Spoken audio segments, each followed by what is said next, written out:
శ్రీ కళ్యాణ వెంకటేశ్వర స్వామివారికి ప్రత్యేక పూజలు. వెంకటేశ్వర కాలనీలోని శ్రీ కళ్యాణ వెంకటేశ్వర స్వామివారి ఆలయంలో శనివారం ప్రత్యేక పూజా కార్యక్రమాలు వైభవంగా నిర్వహించారు. ఉదయం నుంచే ఆలయ ప్రాంగణంలో భక్తులు పెద్ద సంఖ్యలో తరలివచ్చి స్వామివారి దర్శనం కోసం క్యూలలో నిలబడ్డారు. ఉదయం సుప్రభాత సేవతో ప్రారంభమైన కార్యక్రమంలో అర్చకులు స్వామివారికి తిరుమంజనం, సహస్రనామార్చన, విశేష పూజలు నిర్వహించారు. అనంతరం స్వామివారికి అలంకారాలు చేసి మహామంగళహారతి ఘనంగా నిర్వహించారు. భక్తులందరికీ తీర్థప్రసాదాలను పంపిణీ చేశారు. సాయంత్రం ఆలయంలో సంగీత విన్నపాలు, సత్సంగాలు, ఆధ్యాత్మిక ప్రసంగాలు నిర్వహించగా భక్తులు ఉత్సాహంగా పాల్గొన్నారు. స్థానిక మహిళా భక్తులు హరిదాసుల కీర్తనలు పాడి ఆధ్యాత్మిక వాతావరణాన్ని నెలకొల్పారు. ఈ ప్రత్యేక కార్యక్రమం సందర్భంగా ఆలయ పరిసరాల్లో దీపాలంకరణతో ప్రత్యేక శోభ ఏర్పడింది. స్వామివారి దర్శనం కోసం పిల్లల నుండి పెద్దల వరకు భక్తులు ఉత్సాహంగా హాజరై గోవిందా గోవిందా నినాదాలతో ఆలయ ప్రాంగణం మారుమోగింది.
అద్భుతగాత్రాయ కామిరార్థప్రాయిణే శ్రీమద్వేంకటనాథాయ శ్రీనివాసాయ మంగళం.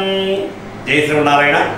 మన భద్రాచల క్షేత్రంలో సీతారామనగర్ కాలనీ లింక్ చేసినటువంటి శ్రీ కళ్యాణ వెంకటేశ్వర స్వామివారి దేవాలయంలో శనివారం సందర్భంగా భక్తులు అధిక సంఖ్యలో వీచేసి స్వామివారిని దర్శించుకున్నారు.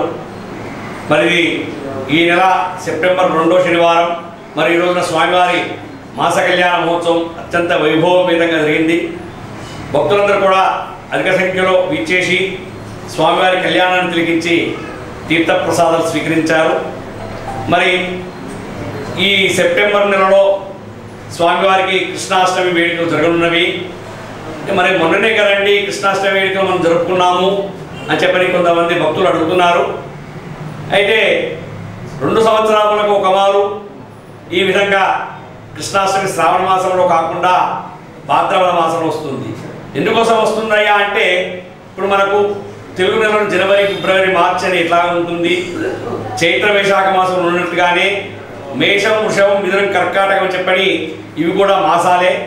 ఆ ప్రకారంగా కృష్ణుడు శ్రావణ మాసంలో బహుళ అష్టమి రోజున నక్షత్రంతో రోహిణి నక్షత్రంతో కూడినటువంటి అష్టమి రోజున జన్మించాడు. అది సింహమాసము. అంటే శ్రావణ మాసంలో వస్తుంది ఒకసారి, లేదా భాద్రపద మాసంలో వస్తుంది. అయితే మొన్న శ్రావణ మాసంలో ఒకట అష్టమి తర్వాత నవమి రోజున సింహమాసం ప్రారంభమైంది కనుక వైష్ణవ సాంప్రదాయం ప్రకారంగా సింహమాసే సితే పక్షే రోహిణ్యాం అష్టమి దినౌ అని చెప్పని స్వామివారి తనే చెప్తుంది. అంటే అష్టమితో కూడినటువంటి రోహిణి నక్షత్రం సింహమాసంలో కావాలి. అయితే అది రేపటి సోమవారం రోజున 15వ తారీఖు రోజున మరి సింహమాసము రోహిణి నక్షత్రంతో కూడిన అష్టమి ఉంటుంది కనుక మన ఆలయంలో ఒకట సోమవారంలో సాయంత్రం 4 గంటలకు స్వామివారికి విశేష పంచామృత అభిషేకము, సామూహిక విష్ణు సహస్రనామ పారాయణము, ఆ తర్వాత అష్టోత్తర శతనామావళి పూజలు, కృష్ణ పరమాత్మకు ఉయ్యాలలో ఊగడం అంటే చాలా ప్రీతికరము. అది అలంకారం చేసినా కానీ లేదా పండుగల రోజు కూడా ప్రత్యేకంగా కృష్ణునికి డోలోత్సవం చేయడం జరుగుతుంది. మన ఆలయంలో కూడా డోలోత్సవం ఏర్పాటు చేయడం జరిగింది. మరి కృష్ణ పరమాత్మకు పుట్ల మీద ఉన్నటువంటి పెరుగు, తేనె, పాలు, వెండపూస తినడం, దొంగిలించడం అనేది చాలా ప్రీతికరం. మరి అలాంటి ఇష్టమైనటువంటి కృష్ణ పరమాత్మకు ఇష్టమైనటువంటి ఉట్లు పగలగొట్టేసి అందులో ఉన్నటువంటి పెరుగును, తేనెను తాగుతూ ఉంటాడు. ఆ విధంగా మన ఆలయంలో కూడా సాయంత్రం సుమారుగా 6:30-7 గంటల ప్రాంతంలో పట్ల ఉట్లు కొట్టే ఏర్పాటు కూడా ప్రప్రథమంగా కొత్తగా ఏర్పాటు చేయడం జరిగింది. భక్తులందరూ కూడా అధిక సంఖ్యలో వీచేసి శ్రీ కృష్ణస్వామి యొక్క జన్మదిన వేడుకల్లో పాల్గొంటూ ఈ కుట్ల ఉత్సవంలో కూడా పాల్గొనవలసిందిగా సాధారణంగా ఆహ్వానిస్తున్నాము. జై శ్రీమన్నారాయణ, జై జై శ్రీమన్నారాయణ.